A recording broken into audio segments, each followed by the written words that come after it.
the all-new CBR 1000RR-R Fireblade SP. Testing natin. Kumusta? Pakiramdam. Yan. Hi guys, dito tayo ngayon sa Makina Moto Show sa SMX. And unahin natin dito, Suzuki. Ito kasi yung unveiling na kanina, nag-launching na ngayon ng GSX-S GX. Pinakabagong adventure bike ng Suzuki. Puntahan natin dito. Ito guys, ito tayo Suzuki booth. So unahin muna natin to. Ito yung pinakabago nila, GSX 8R, ang sport bike na lightweight, middleweight sport bike ng Suzuki. Sir Genji. Ayun, si parang Glenn. Oh, shoutout mo. Shoutout. Shoutout. Ito yung gusto ko dito sa nilabas nila.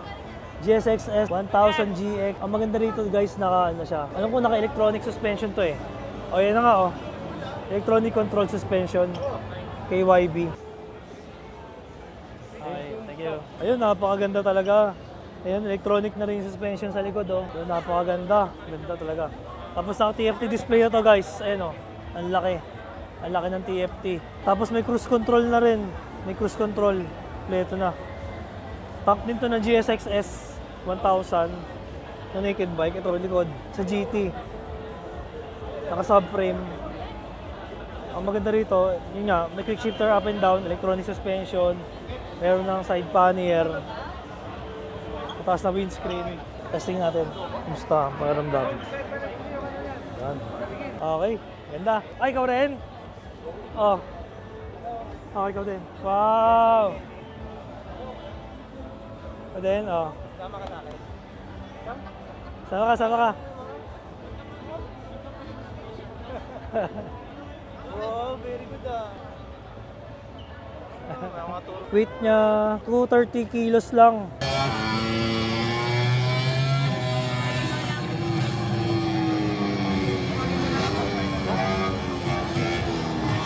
Astig oh. Alas before.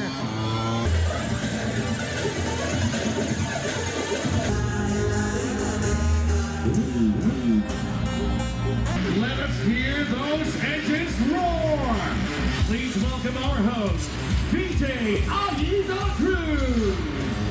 Hello, good morning to all motorcycle enthusiasts! Level up your riding standards.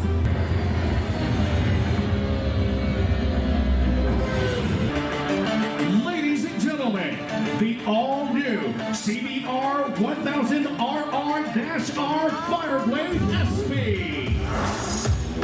Ladies and gentlemen, the all-new CB650R. Andito naman tayo ngayon sa Honda Big Bikes and ang daming nilaunch na big bike ng Honda. Grabe, yung simulan natin dito. CBR 650R 2024. Ayan, naka e-clutch na siya. Yun yung pinaka-feature ni Honda ngayon sa mga middleweight. So meaning ng e-clutch, para siyang quick shifter, up and down, hindi mo na kailangan mag-clutch. Pero siya, para siyang semi-automatic para sa mga Honda Wave. Hindi mo na kailangan mag-press ng clutch talaga kahit minsan. Parang semi-automatic na siya, pero meron pa rin siyang clutch lever kasi pwede mo pa rin siyang i-clutch anytime. Lambot oh. Pwede mo yung override yung clutch niya. Sobrang lambot ng clutch. Ito nakalagay yung ano niya, e-clutch system dito. So medyo may weight din, nagkaroon ng module dito. So additional weight din yan, tsaka sa price. Pero yung presyo nito, konti lang naman yung tinaas, 554,000 pesos lang yun. So 549 no? So ngayon, ito naman yung flagship na syempre na pinaabangan ng lahat. The all new CBR 1000 RRR Fireblade. Maggaan pa rin siya, 201 kilo. Ang dami na bago guys. Unahin natin yung mga nabago. Stylima R caliper. Yan. Nagkaroon lang dito ng ano ng red. Pero mas bago to. Stylima R. Yan, electronically controlled na Öhlins. Mas in-improve nila daw yan. Same sa Panigale V4S. Tapos yan, syempre winglet na to. Winglet. Mas kitang-kita na yung winglet niya. Titanium muffler. Alam ko bago din to eh, pero yun lalong lumaki. Kung malaki yung dati, mas malaki to. Same naman ang itsura, halos yung fairing niya, pati yung taillight, same lang. TFT, same lang lahat. So yung winglet lang na bago. sa overall look niya. Sana pwede natin baguhin yung Fireblade natin, no? Palitan natin ng fairing para magmukhang modelo. Ito lang papalitan mo dito. Ito. Mukhang pasok din to eh. Yung dati natin eh. So, yung dalawa para maging mukhang modelo. Ito pa, pinagkakaguluhan eh, oh. Ito yung bestseller big bike ng Honda. Bestseller of all time. So, mga nakita kong binago dito to. Yung headlight niya, kapares na ng CB1000R. Presyo niya 524. So, dati 518. Tumaas lang ng 6,000. Nabago na rin to. Kung dito, wiring niya. Yung likod niya nabago. Ito, nabago. Naging pa-triangle na rito. Parang sa Winner X. Tapos mas naging mas lumapad. Nagkaroon siya ng parang dito. Parang winglet dito. Mas naging sporty. Tapos tumulis yung likod. Ito, parang optional lang accessories to. Ito naman, sa CBR650R, ganun din. Sporty din, same na siya ng buntot. Para sa Winner X pa-triangle to. Ganda na guys, laki ng ginanda, no? Grabe, sobrang lapad eh. Sobrang aerodynamic, ganda. Mukha na siyang race bike. Yung headlight din nito, nabago na, alam ko eh. Ayan nabago na. Nabago na. Parang nagkaroon ng parang fake cram air dito. Mas matulis na yung face niya. Saka TFT display na rin to. Yung tank, same lang. Tsaka frame, engine, same lang. Ito pa yung isang bagong nilabas ni Honda. Ito yung Hornet 500 or the CB 500 Hornet. Presyo nito, 379,000. 2-cylinder, 500cc, 471cc. Yung likod niya, pares na rin sa mga CB. Oh. Matulis na rin. So, sporty na rin siya. Yung taillight, same ng mga CB. CBR tsaka CB. Patulis na rin. Same ng Winner. Ayan. Ayan. Mga TFT na rin to. Ito naman yung pumalit sa CB500X. Ito yung NX500. SRP niya 409,000. Curb weight niya 196 kilos lang. Napaka-pogi. Para siyang baby Transalt. Naka dual sport tires. Naka mags. Yung likod niya, same din ng taillight. Isa lang taillight nilang lahat. Parang sa Winner X yung taillight. Tapos, naka TFT display na rin siya. Ano, tama ka? Boom boom tayo, boom boom. Ay, naantok na si Baby Katingin. Na board daw siya. Board ka. Sure. Camera please, oh.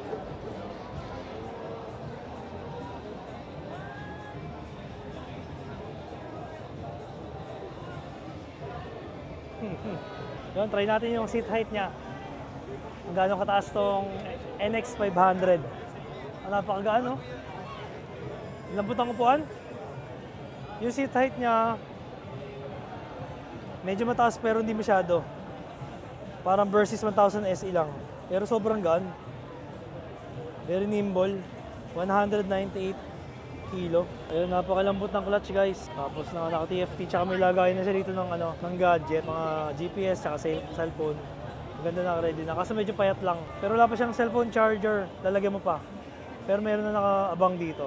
Ito naman guys yung 2024 Africa Twin. Nabago dito, lower seat height, 1,170,000. Yung weight niya ay 253 kilos. Yan, ang bago dito, ito meron na tong crash guard, ilaw. Meron lang ko optional, yung accessories. Ang nabago talaga dito, yung seat height niya, mas bumaba na ngayon compared sa dati. Lower seat height. Pero the rest, yun pa rin naman. Ito yung mga optional accessories niya. Side pannier, tsaka top box, crash guard, and auxiliary lights. Dito naman guys, Kawasaki boot naman tayo. Ito na yung si Z500. Ganda na ng mukha niya.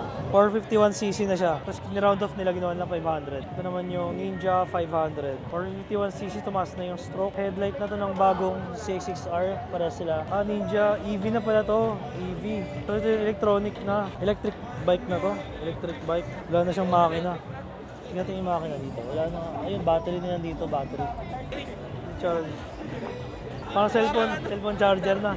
Hindi, sususiyan mo muna. Pag bubukas yan, may socket. At TFT display na rin. Yan. Tawag dito Ninja EV. Itong isa, EV na rin to. Para siyang Z400 pero ito wala na siyang makina. Battery na. Ito na yung future natin guys. Malapit na ma-phase out yung mga gasolina kaya enjoy na natin habang meron tayong gasolina, no? Magkano po? 615,000. Ilang kilometers po ang top speed? 70 to 120 kilometers sir. So, ang range niya is 120 kilometers. Pag may e-boost, tumatakbo siya ng 101 km per hour. At nandito naman tayo sa BMW Motorrad. Ito yung pinakabago. GS 1300 R 1300 GS. Naka BMW calipers. Mas naging slim na siya, parang mas gumaan. TFT display na siya. Puan niya. Oh, galing, naging parang plastic dito. Pag parang diretso. Ganda. Premium na premium, guys. Pero ito yung malapit dito. Ito yung nilaunch nila ngayon eh. Ito yung BMW na ano. Ganda oh. Parang big bike. 6.5 kW, 9 HP. Top speed niya 95 km per hour. Range niya 95 kilometers. Charging niya 900 watt. 48 volts battery. Charging time 5 hours. Yan natin. Tigas. Tigas na upuan. Pero ang gaan. Parang ano lang. Parang bike. Passenger pala to. Tapos dito yung screen. Thank you, ma'am. Magkano po ito, ma'am? SRP. 595,000. 595,000 pala. Ganda, futuristic. 900 GS yata to.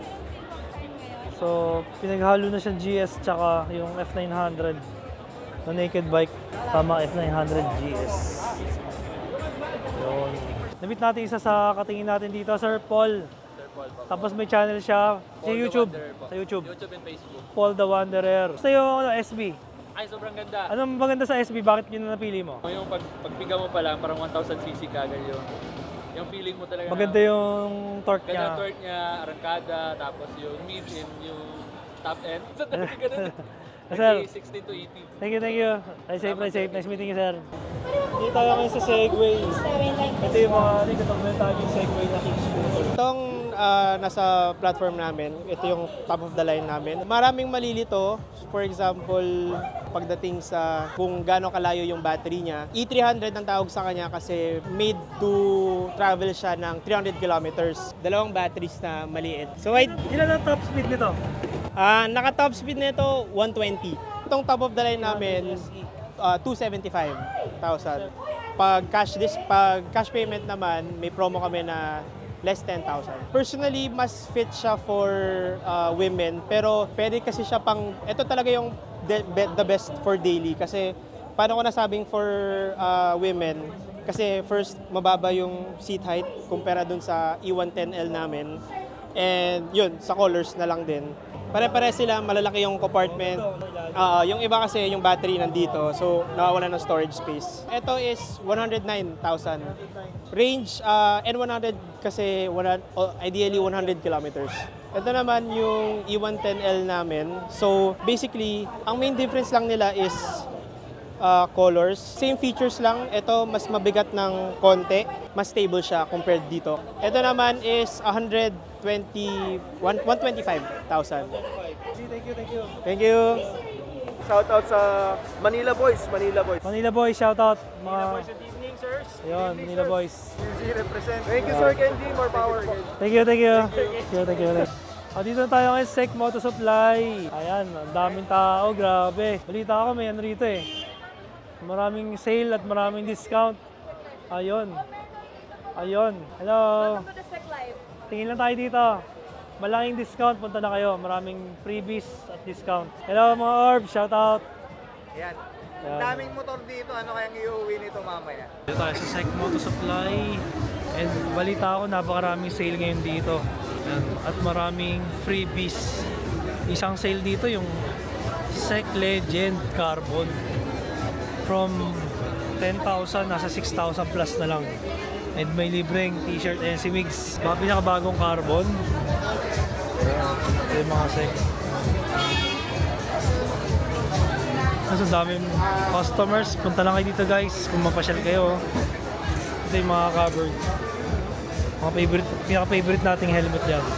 Dito naman, mga aero. Dito mga top box. Mga alloy box, tsaka meron din mga plastic na mukhang alloy. Yan, oh. Plastic siya. Mukha siyang alloy. Hexalite Muji box. Ano, ang presyo lang yan, no? 4K. Dito mga gloves. Ayan. Si Sir Glenn, napakasipag na manager ng SEC. Hindi ah. Basta-basta. Ayan, walang tigil pa rin ang pasok ng tao.